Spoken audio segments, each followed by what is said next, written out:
Just continuing our tour of Casa de Campo, and we are at one of 3 golf courses that they have here, which is Die 4. It's actually a 27-hole course that you can combine, and just very different than Tease of the Dog, which is has 7 holes on the ocean.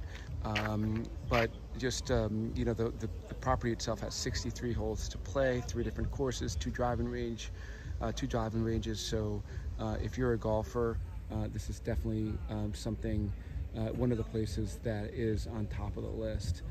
So again, this is Die 4, one of 3 different courses here at Casa de Campo.